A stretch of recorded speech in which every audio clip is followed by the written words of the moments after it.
Welcome to Your Voice, Your Vote Voters Education Forum.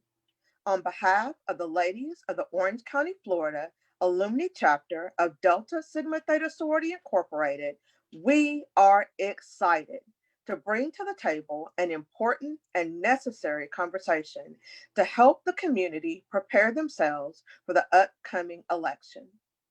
The last 6 months have caused us to adjust and readjust to this new normal. But the fierce urgency of now still remains. Our community is challenged by the vote by mail process, but tonight we want to provide you with a platform and information that will help guide you through these challenging times to ensure your voice is heard and your vote is counted. A few housekeeping notes before we get started. First, take a moment to hit the share button to share this onto your page so that your circle can receive the amazing information that will be shared this evening. Next, to ensure all our presenters have the opportunity to present, we will direct all questions to the end of the presentation. Please go ahead and post your questions in the Facebook chat. Our Social Action Committee will be monitoring and will compile the questions for our presenters. Next, at the end of our presentation this evening, we ask that you take part in a brief survey that gives us feedback on the event and insight for future programming. Our hashtag for tonight's event is hashtag OCAC DST And final, visit our website at dstorangecountyfl.org for information on all our upcoming events. I am Deanna Smith, and I will serve as your moderator this evening. I would like to take a moment to thank our panelists for lending their time and expertise to our discussion.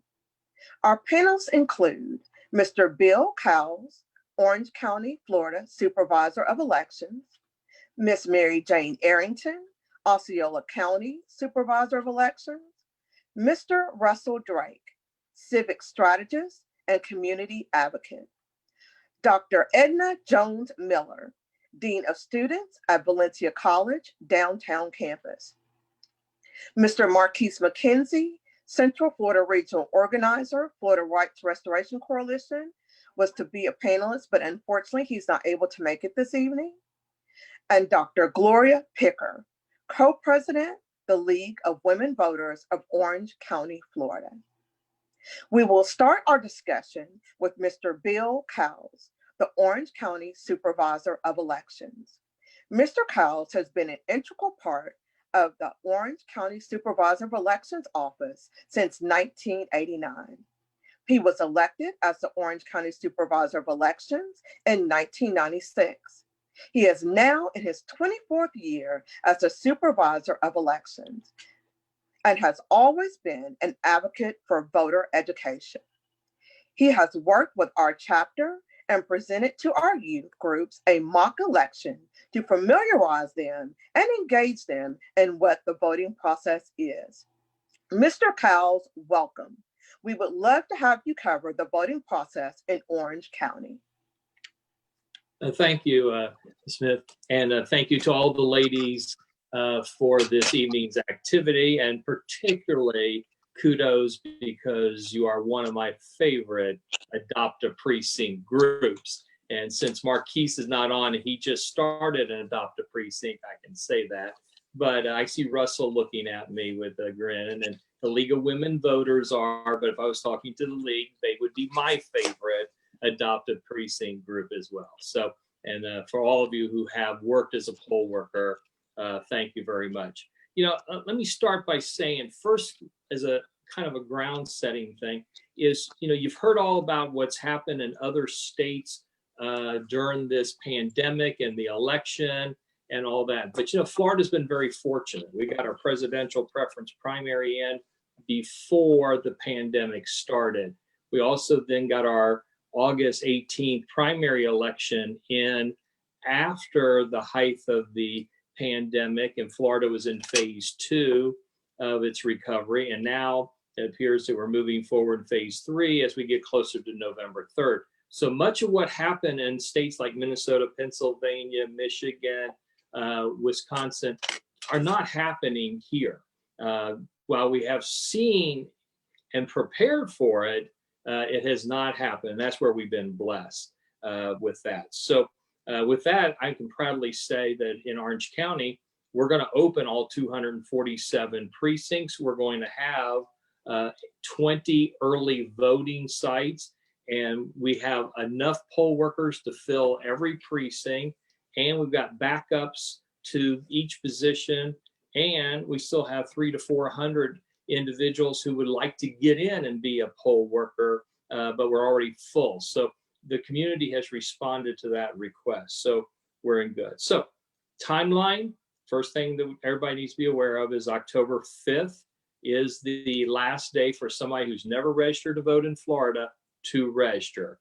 And I also think it's also a good idea to remind people that if you haven't updated your address, while it's not the deadline, it's a good idea to get your address up to date then. Here in Orange County, coming up on Wednesday of this week, September the 30th, we will be mailing out our first batch of vote-by-mail ballots. 235,959 are going out in the first drop, and that is the highest number of vote-by-mail ballots we have ever sent out for an election here in Orange County, and it's close to about 50,000 more than we did in the 2016 presidential election. So ballots are going to go out. Key thing with the ballots, take responsibility for your own ballot. Don't ever give it to somebody you don't trust. And you have multiple ways of returning it, either by the mail. If you do that, do it early rather than later, or with the new drop boxes at the early voting sites, you can drop off your ballot there. So, or if you decide to want to vote in person, you can take and have it cancel and vote at an early voting site or on election day at your polling place. Key thing, make sure you signed it, because we have so many people who forget to sign it, and also make sure your signature matches your signature that's on our record. Most people say, well, what is that signature? So I learned to say the best way to figure out what signature you should use is look at your driver's license, and what the signature on your driver's license is probably the closest to it. Good news, Florida does allow a person to cure it if it doesn't match. And so you have that opportunity. Early voting in Orange and Osceola and I believe Seminole, we're all starting on October the 19th, that Monday, which is the first day. We're going to run all 14 days in Orange and Osceola, and we're going to go 8 to 8, 12 hours each day. And the nice part about early voting, you can go to any site you want. A lot of you may have heard big announcement. We're going to have a really big early voting site. It's going to be down at the Amway Center, home of the Orlando Magic. And the Magic players, coaches, and the Magic staff have all agreed to be greeters. So if you want to go see those 7-foot tall guys, they're going to probably be hanging around out there as greeters during the voting time. So we expect that's going to be a real hot early voting site. It's already drawing national attention from NBC Sports and New York Times. They want to know when they can come down and get pictures of it being set up. So that's going to be our big one in downtown Orlando. But you can go to any one of the 20 sites. That's 4 more than we had the last presidential election. So again, sample ballots going to be in the mail. So if you haven't got your ballot in the mail and you're going to vote in person or early, then you have the chance to vote by a sample ballot, using your sample ballot when you go to the polls. Study it, because there are 6 questions from the state and 3 questions from the Charter Review Commission that met this year. Will have questions on there. So pre-market, bring it, use it to check your marks. So many ways to be involved. There's no excuse for not voting. Now's the time to get ready. Thank you. Thank you, Mr. Cowles. That was some very important information you just shared. To our viewers, please be sure to visit the Orange County Supervisor of Elections website at ocfelections.com. You can also follow them on Facebook, Twitter, and YouTube. We will continue our discussion with Miss Mary Jane Arrington, the Osceola County Supervisor of Elections. Ms. Arrington has devoted her life to the community involvement since she moved to Osceola 41 years ago.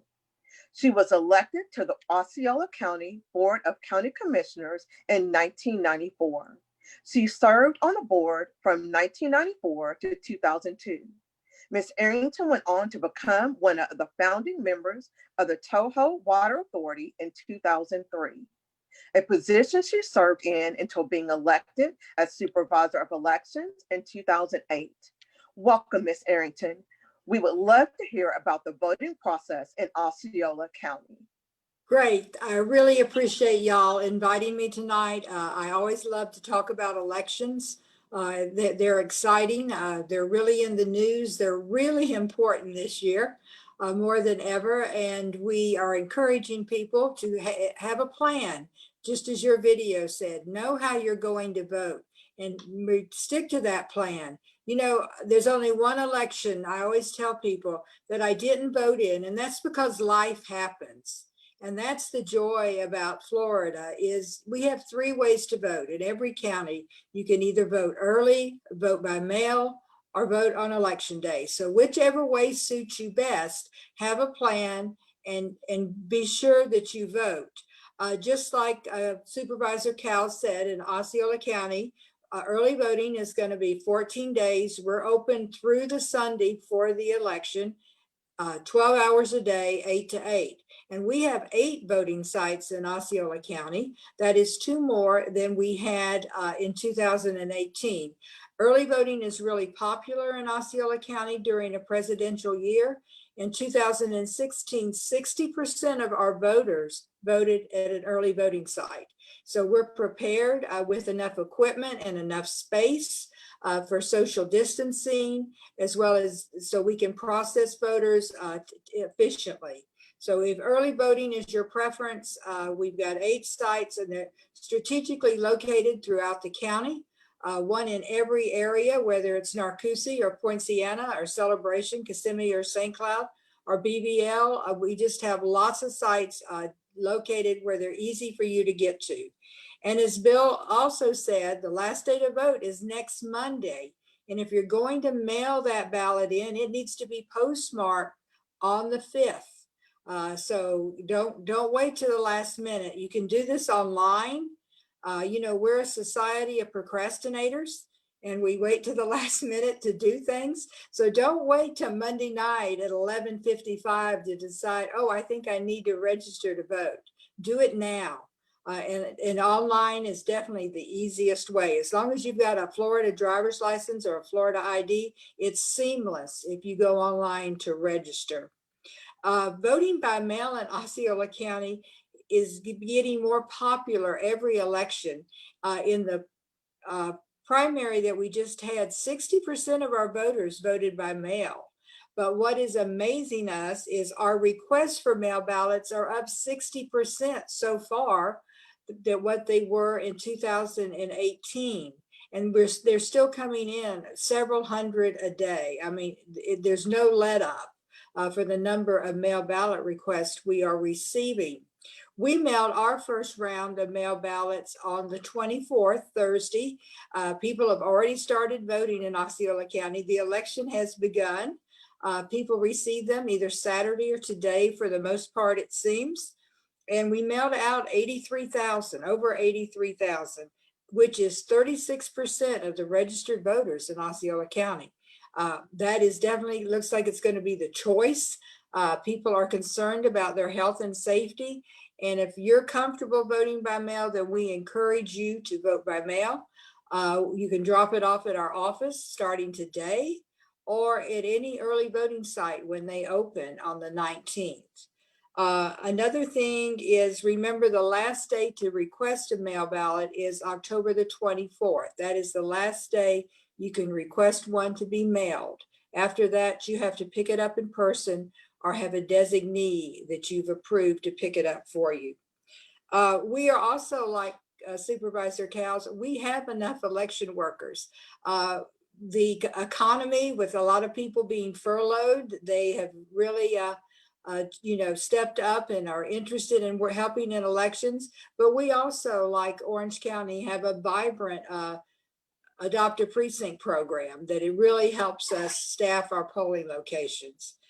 We have 41 locations. We lost 2, but we have combined those with other good locations for this election. And we have notified the voters in those 2 locations of where they need to go. We've sent 3 notices, so we hope they're paying attention and don't go to the wrong place. Be ready to vote. I encourage people to mark their sample ballot and bring it with them to the polling location so they can transfer those markings from their sample ballot to their ballot. We've got 6 constitutional amendments. Some of them are sort of lengthy, so you need to be prepared on how you're going to answer those prior to getting in the voting booth. A lot of times voters think they can do that once they arrive, and a lot of times the amendments are difficult to read, and so there are other ways you can get information on the amendments if you are unclear. We think this is going to be a good election. We're prepared we're taking cautions for sanitizing the locations. We are making sure that we have enough space for social distancing. And not everything is important in this election, but our health and safety is definitely important. And on Osceola County, we're taking every precaution we can to not only keep the voters safe, but also our workers who are so important to us. Thank you.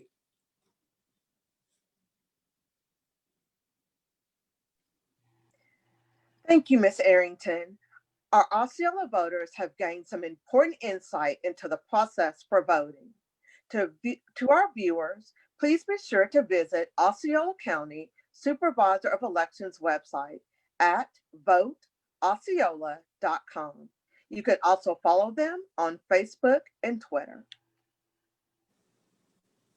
Our next speaker seldom needs an introduction, as he is a well-known voice in our community, believing in the ideology of one love and remaining fueled by faith.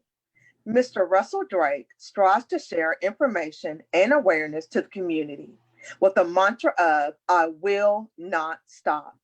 He is a public speaker, civic strategist, master network builder, and community advocate.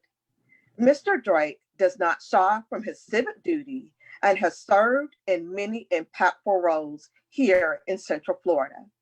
A few of his appointments include Orange County Charter Review Commission and the Boy Scouts of America Whitney M. Young Council Planning Committee. This year, Mr. Russell was honored with Orlando's Dr. Martin Luther King Jr. Drum Major Award for Social Justice. He is also a member of Omega Psi Phi Fraternity Incorporated, where he currently serves as the State Civic and Community Affairs Chair. And I am so proud to say that he is also my fellow St. Mark AME church member. Russell, how do we galvanize our vote? And what do we need to do as a community and as individuals to make sure we get the vote out in November? First, Deanna, let me thank you as well as Orange County Alumni Chapter Delta Sigma Theta Sorority Incorporated for the opportunity to present. I'm honored to be on this panel with these auspicious supervisors and doctors. I don't have that title behind my name, but I just work in the community and doing my civic duty as Supervisor Cowles let you know. For 12 years, I've worked as a poll worker with the Orange County Supervisor of Elections Office, and that is part of our civic duty. How we galvanize, get the African-American vote out is making them aware. Sessions like this are the key. We have supervisor of elections who've worked hard, and they got the most people in history registered in their respective counties, with Orange County having approximately over 840,000 people registered. Osceola County having over 230,000 people registered. That's over 1 million people when you add that together coming through this Central Florida area. We're not even touching Seminole, Lake, Brevard, nor Volusia yet. So, you know, I always have this thing that says the election comes all the way through I-4. And we have the work getting done by our supervisors of election. They put the effort forth. You go to the robust websites, you can find things, you can find early ballot, you can find your ballot. On this ballot, this is going to be a big ballot. You got over 45 things on it, right? Over 45 things.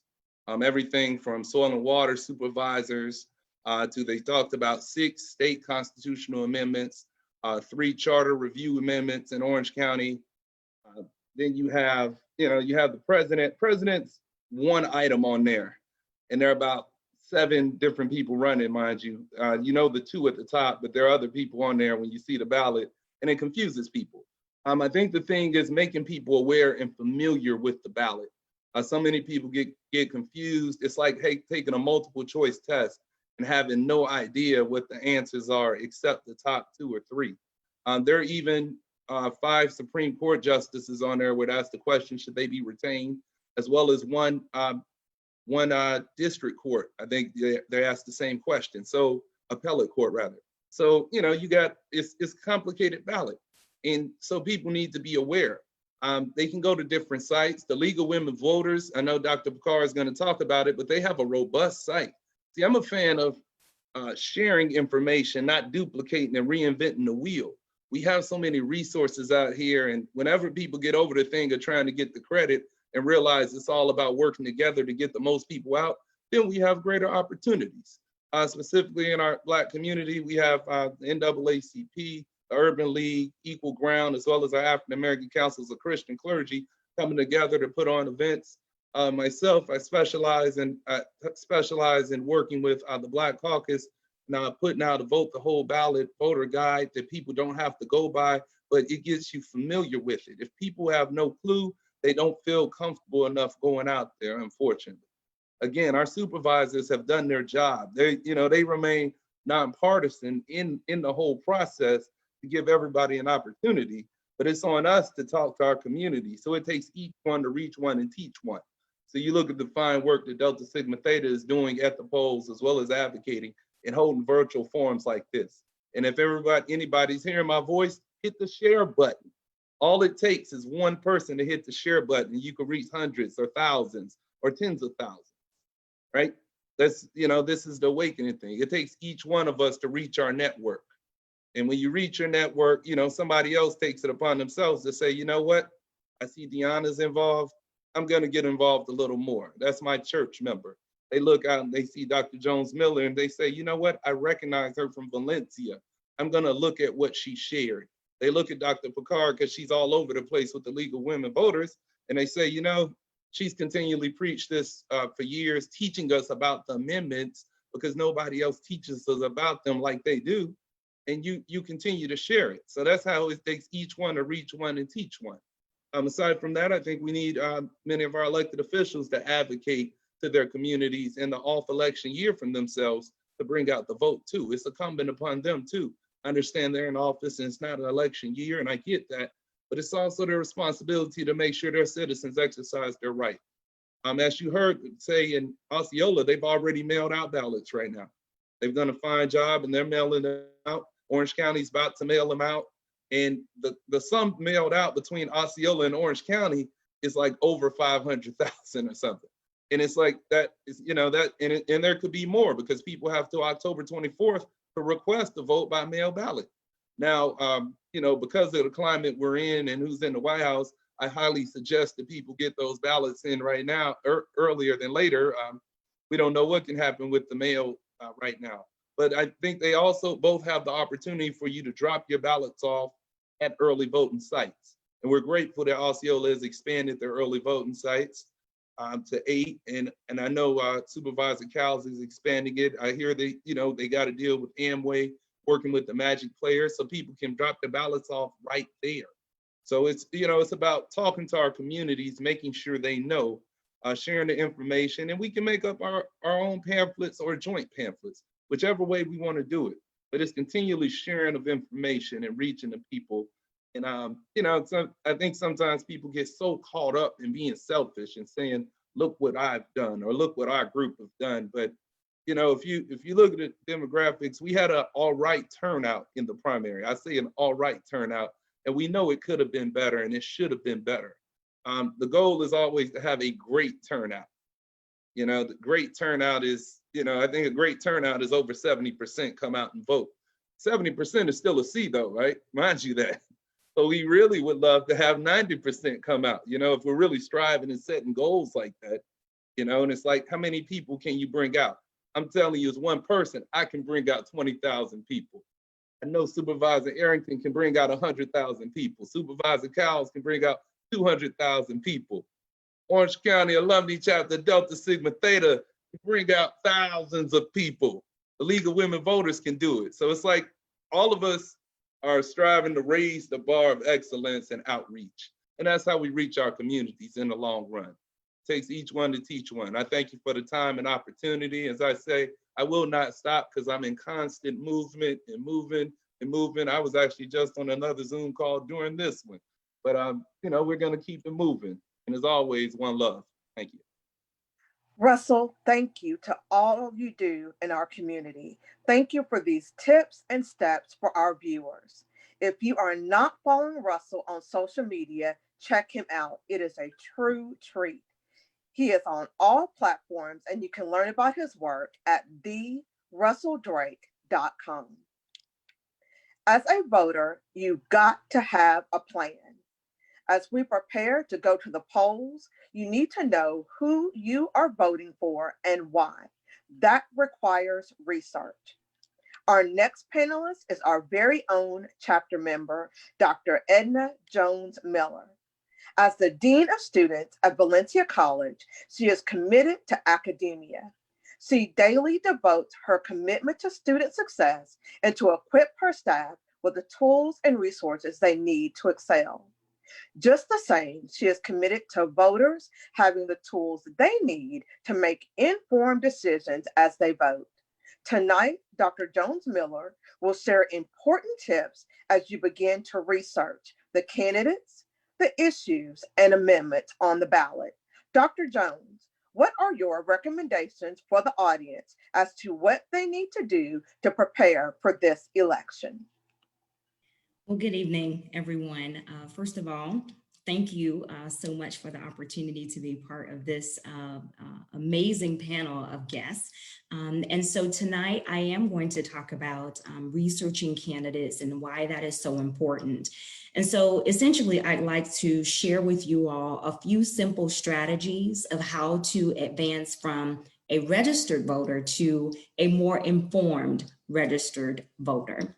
And so in that vein, I'm actually going to offer many questions for you to critically think about as you engage in the voting process. So there are 3 things that I'm going to cover to help us to understand who and what are on the ballot. So as it was mentioned already, it's important for us to understand who and what are on the ballot and to do our due diligence to really kind of find out what are the implications of the vote. So there are potentially yes or no questions. There's, are you for or are you against? And so if you vote for, what does that mean? If you vote against, what does that mean? And what are the implications of that?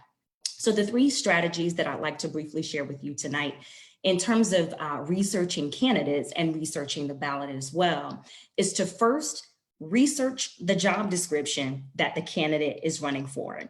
Second is to analyze the candidate's experience and how it applies to the position that they are applying for.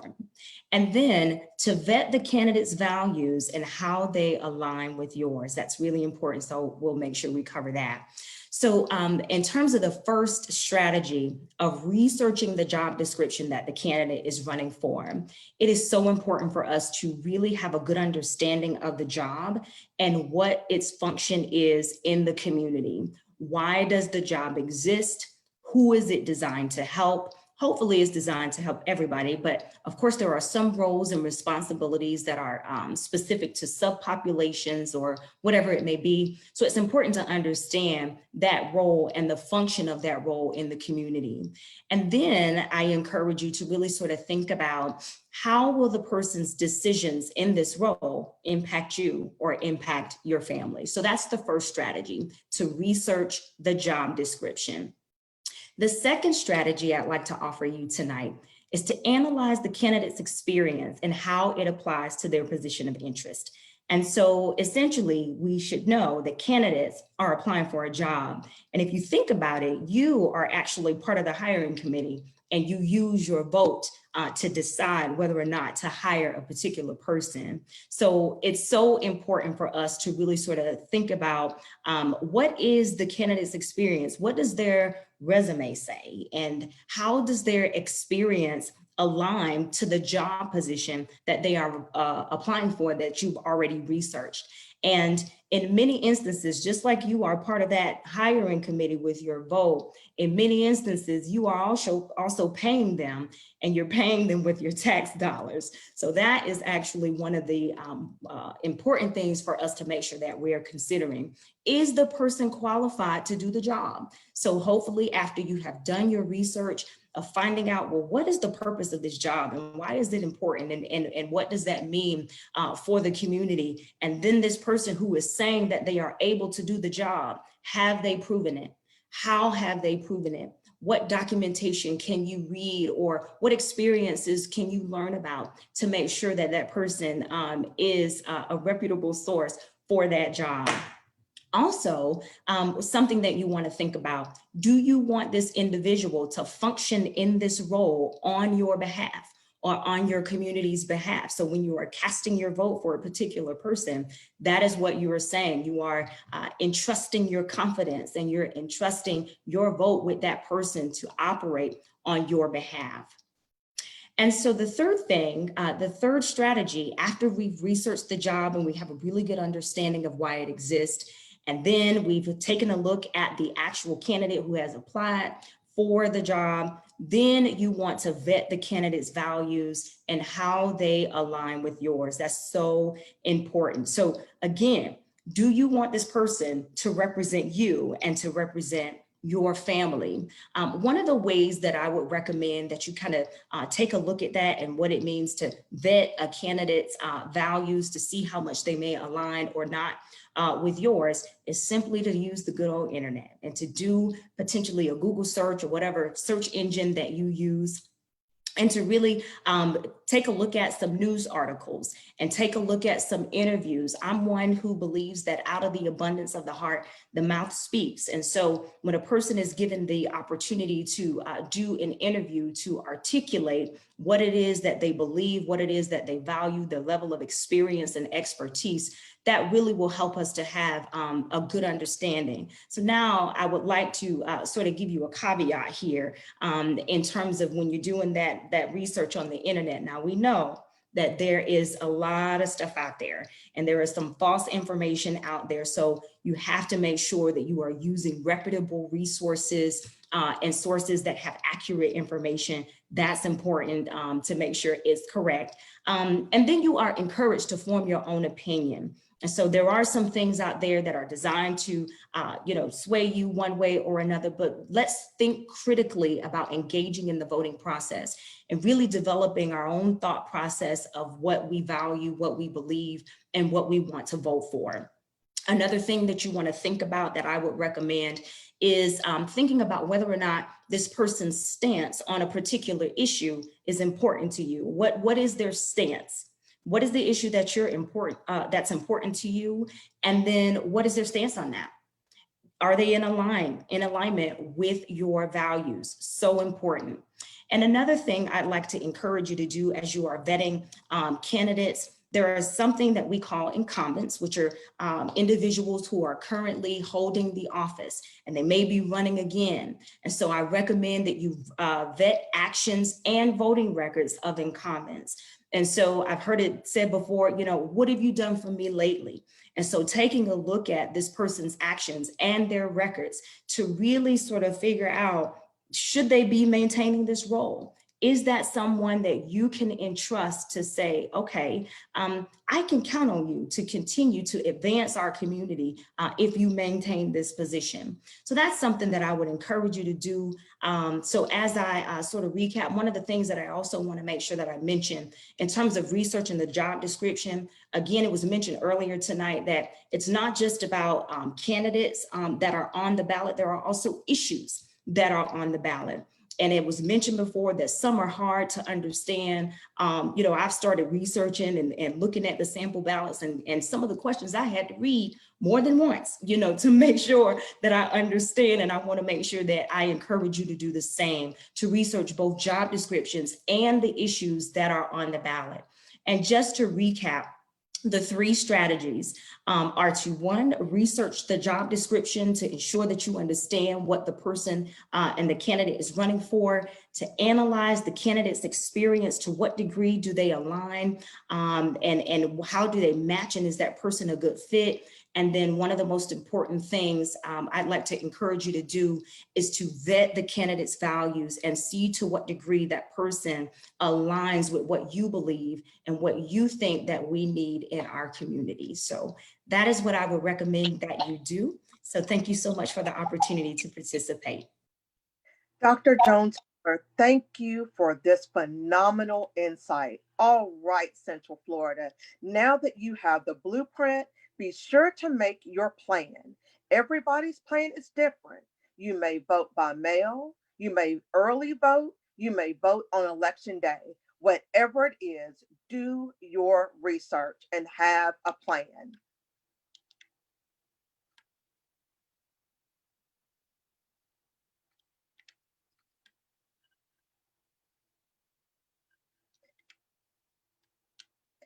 Our final speaker of the evening is Dr. Gloria Pickar, co-president of the League of Women Voters of Orange County, Florida.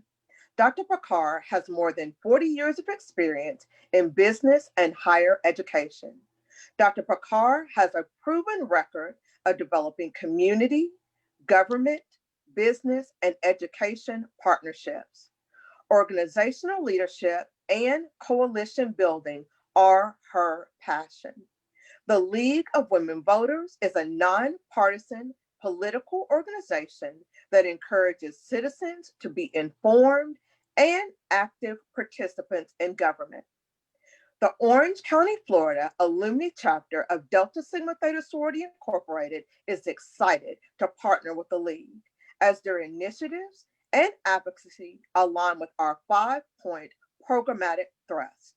Dr. Pickar, welcome again to our forum. Please share with us the initiatives of the League of Women Voters and the resources the community can tap into as they prepare to make decisions on their vote. Thank you, Mrs. Smith, and especially thank you all of Delta Sigma Theta, our partners, for hosting this forum and inviting the League to participate. I'm Gloria Pickar, and I'm speaking to you as co-president of our local League of Women Voters of Orange County, now almost 800 members. We would love to have all of Delta Sigma Theta join us also. We're the grassroots level organization of the League of Women Voters National and League of Women Voters of Florida. And like all 700 leagues, the League of Women Voters Orange County is a nonpartisan organization. And as such, we do not endorse political candidates or parties. But we do take positions on policy issues such as election reform, the environment, healthcare, education, and so forth. The 2020 ballot will also contain a slate of state constitutional and county charter amendments about policy issues, which is why the League takes positions on amendments. And there are 6 state constitution amendments on the ballot that I want to talk to you about. And also locally, the Orange County Charter has 3, Constitutional Charter Commission has 3 charter amendments.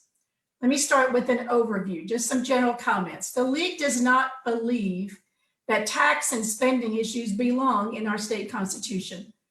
Those are decisions we think the legislature should make. And there are 2 of those on the ballot, State Constitution Amendments 5 and 6. So while I'm going to tell you what we support and oppose, it's up to you to make up your mind and vote on your ballot. But we oppose Amendments 5 and 6. I'll talk about all these more in a minute. The Constitution, we also think, should not be burdened with a litany of amendments that are often driven by politics rather than by governance, and some that muddy the language unnecessarily, like Amendment 1. It only revises really one word and doesn't change the original intent of the original amendment at all. Legislature is just trying to make a political point. Further, ensuring citizens have direct access to making change when politicians fail to act is critical for our voters and explains our opposition to Amendment 4. Now, this is not the same Amendment 4 we had in 2018. This is a new Amendment 4, and I'll provide more details shortly about each of these. You know, the League does not take lightly the responsibility of supporting or opposing constitutional amendments, and nor should you. These are complex issues, often complicated by confusing ballot language and often combining issues that barely relate to each other. As a result, we encourage you to carefully consider each amendment, what passage of that would mean to you, and what would happen if they are voted down. We strongly believe that an informed voter is a responsible voter. You can find more information on all the candidates and the amendments at vote411.org and on our League website, lwvoc.org. That stands for League of Women Voters, Orange County. On that website, on our homepage, you can link right to the amendments and to voting information. At vote411.org, you can see your entire ballot, just like you can at your Supervisor of Elections website and on the sample ballots mailed to you. The difference is that the League's vote411.org website and voter guide provide more information about the candidates and the amendments. Candidates can respond in writing to a common set of questions for each office and submit a photo. They key in their own responses and they are published exactly as entered. Let me tell you, grammatical errors, typos, and all. Some choose not to respond. Again, the League does not endorse or oppose candidates, but we do take positions on the amendments. Now, here's a hint of where we stand. Of the 6 state constitutional amendments, we truly support only Amendment 2 about the $15 an hour Florida minimum wage. But we support all 3 of the Orange County Charter amendments. In sum, we vote yes on Constitution Amendment 2, and we vote yes on 1, 2, and 3 Orange County Charter amendments. Now for a bit more detail. Florida Constitution Amendment 1 says only citizens are allowed to vote in Florida elections. This language provides, quote, only U.S. citizens at least 18 years old and permanent residents can vote. Now currently it says every citizen at least 18 years old and permanent resident can vote. So what's happened is we've substituted only U.S. citizens for every citizen, which doesn't change the context. It is completely unnecessary in this Constitution. So the League opposes it. Amendment 2 is about Florida's $15 minimum wage.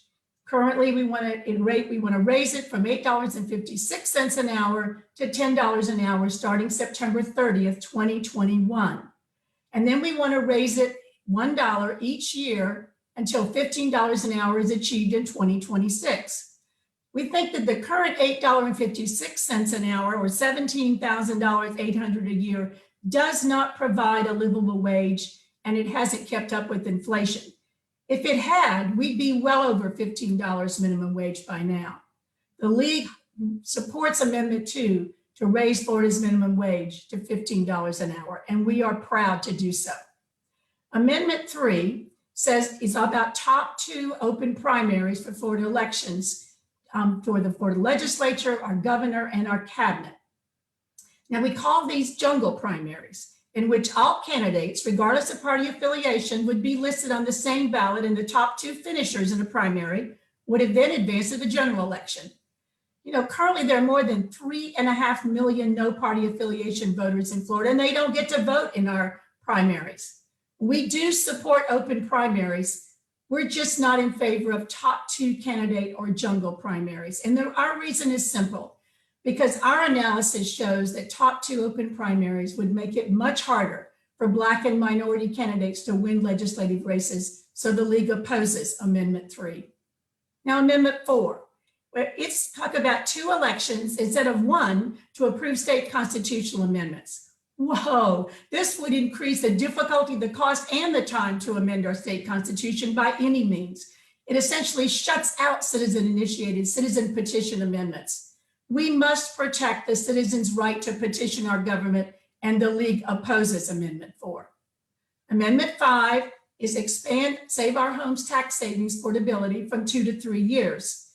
Currently, there's a limit of 3% increase per year on taxable homestead house value, regardless of your appraised value. And currently, you can port or transfer that 3% savings over to a new home within 2 years of the sale. But currently, that 2-year limit runs January to December every year. And if you sell your home at the end of the first year, then you really only get a little more than 1 year of portability.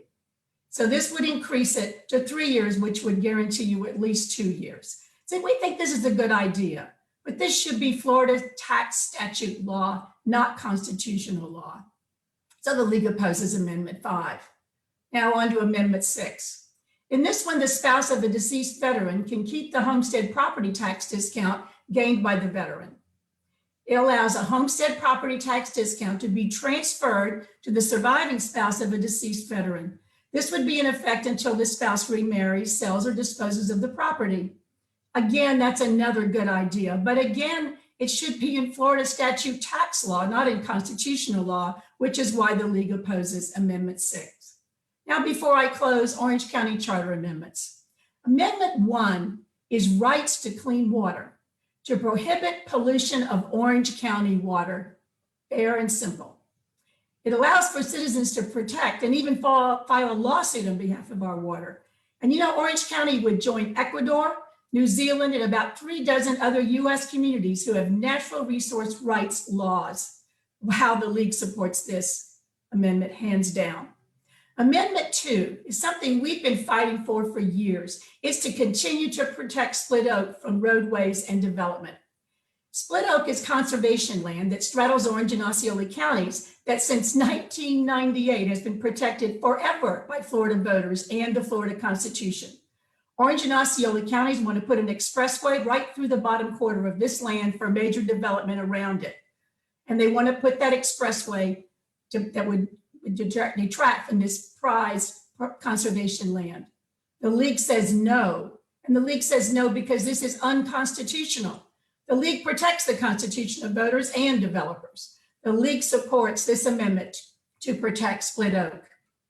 Amendment 3, the last one, is stop the review clock to gather citizen petitions to change the charter. Currently, we have only 180 days to collect, review, and certify citizen-initiated petitions to put an amendment on our Orange County Charter. This amendment would correct the flaw in the current process and stop the clock during the mandatory review periods. That's only fair. So the League supports the correction of this flaw. Finally, the League of Voters of Orange County, like the others, ask you to study these important amendments and every candidate on your ballot. Make a plan to vote. Be prepared to vote by visiting vote411.org. Request your by-mail ballot to either mail, drop it off at early voting sites, or take it with you to the polls to vote during early voting or on election day. And please, please vote early. Thank you so much. Thank you, Dr. Pickar. Thank you for this exciting information. Central Florida, go over to 𝐼WVOC.org for more information and resources. Share the League's vote411.org page with your friends and family. It is a one-stop shop for election-related information across the U.S. It provides nonpartisan information with both general and state-specific information on many aspects of the election process. There, you can find what's on your ballot, a checklist for first-time voters, numbers if you have problems on election day, and many other resources. Dr. Pickar, we look forward to working with the League on more programs like this and issues that pertain to the community we serve. We have received great information and insight this evening. Throughout the presentation, we have received questions from the audience, and at this time, we will present a few of them to you. In the essence of time, we ask that our presenters stay within about a 1-minute period to their response.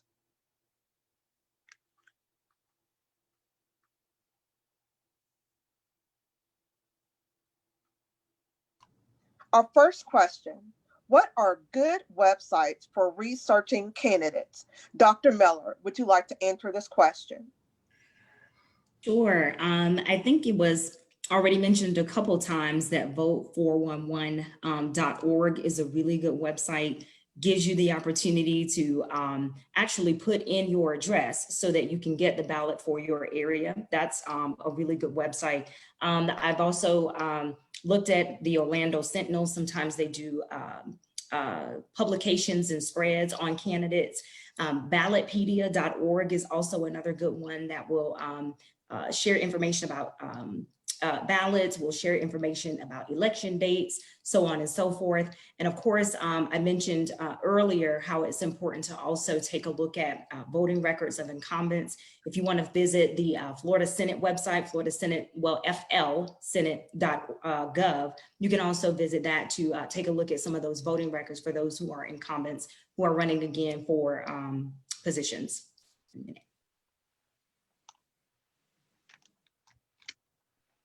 Thank you, Dr. Miller, for that response.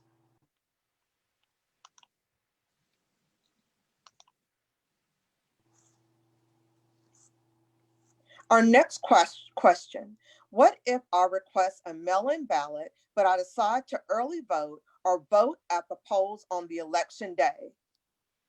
Mr. Cowles, would you like to answer that question?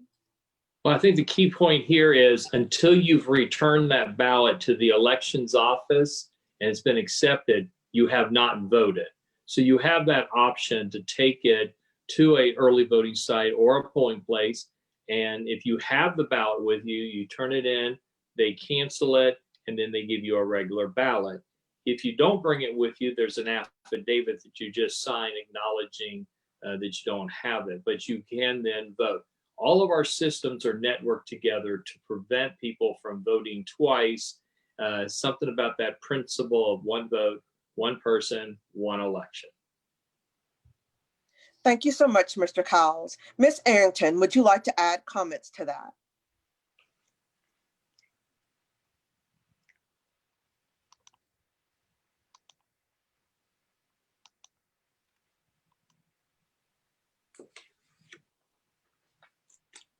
Pardon me, I forgot to unmute myself. Again, what Supervisor Cal says, just remember to bring it to the polling location, either the early voting site or election day, because it expedites the process and makes it easier for you to go ahead and vote. Thank you so much for that response. Our next question, do I have to mail my vote by mail ballot? What are my options? Ms. Arrington. You can drop it off at the supervisor's office in either county or at any early voting site once they open on the 19th through the 21st. But no matter how you return it, it must be in our office by 7 p.m. on election eve. That's not postmarked, that's in our hands at our office. So if you've delayed in returning it, once early voting closes, you need to bring it to our office. Mr. Cowles, would you like to make a comment on that question as well? I would just point out that both Orange and Osceola County have been trailblazers in many areas. And one of them is we pay the postage for your ballot. So if you want to mail it back, you don't have to go hunt down a stamp or what the right amount is. And so you can just take and mail it back. We just do it earlier rather than later because the Postal Service says 2 to 5 days for first class mail to move. So at least we say on our information sheet to vote by mail voters, mail at least 7 days prior to the election to guarantee. And we also, I would say, all of us have trackers on our system. So you can go out and track your ballot. You go out there and you look up your name, you find your the click for vote by mail. It'll tell you the date of your request, and it's still not too late to request a ballot. As we've said, up to October 24th, you can request it. It will tell you the date we mailed the ballot to you. And then when the ballot comes back to our office, it will say what the date was that we received it. and then it'll say whether it's in the accepted category or in the cure status. Accepted means it's gone to be processed, and that's a key word. Florida, we can process our ballots starting with the return. Unlike many of those states that I mentioned at the very beginning in the Midwest and all that had problems during their elections, they can't start counting them until the day of the election. And so for us, it's a blessing to have that we can process them from the very beginning. And also the cure process. So if you forget to sign it or your signature don't match, you still have the chance to fix it with a cure affidavit. And you actually have until 2 days after the election to get that cure affidavit into our office. So if you get contacted or somebody tells you they were contacted by us about curing their ballot, tell them to jump on it. And the nice part is you can hand deliver the affidavit, you can mail it, which is the wrong way, you can fax it, you can scan it in and email it, but just get it to us by that 5 p.m. Thursday night deadline. Thank you so much. We have lots of questions coming in for our supervisors of elections. Our next question, why does my polling place keep moving?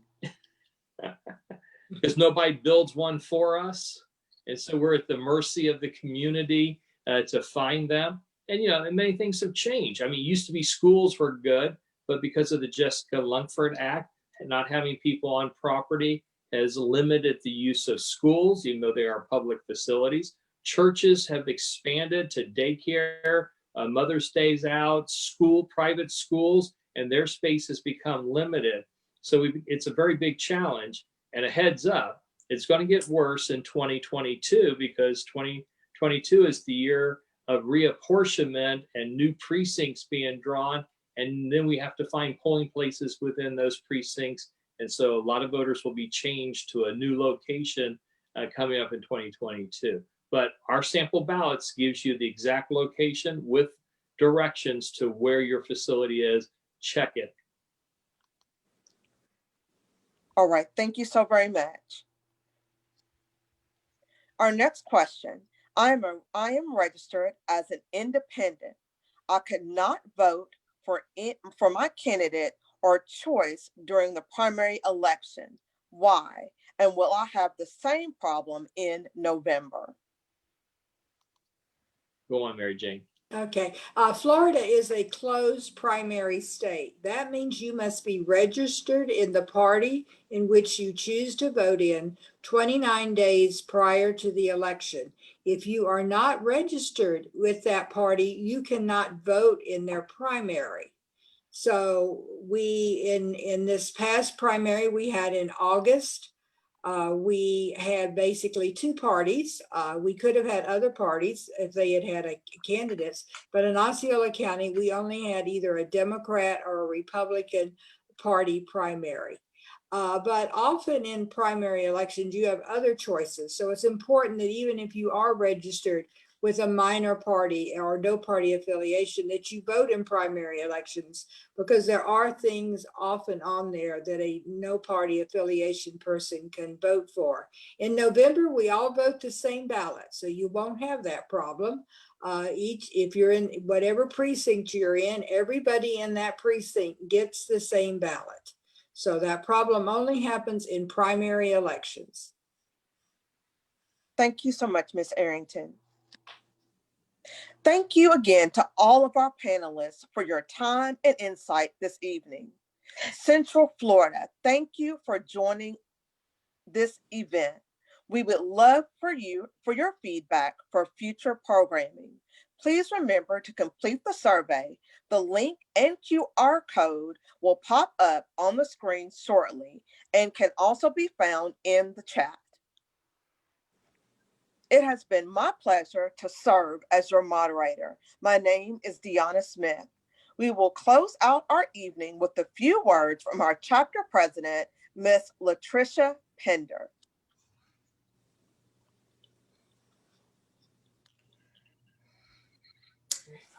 Thank you to our panelists and our attendees. On behalf of the Orange County Alumni Chapter of Delta Sigma Theta Sorority Incorporated, I want to thank you all, our panelists, our participants, for attending this very inspirational and informative forum. Now it's up to us to take this information that we have received here tonight and act on it. We have the power in our voice and our vote, so let's activate it. Thank you to our panelists for uplifting us with information that address issues impacting all of us. We invite all of our participants to share this knowledge that you have gained with others. Thank you again for joining us, and we will make our voice and our vote count.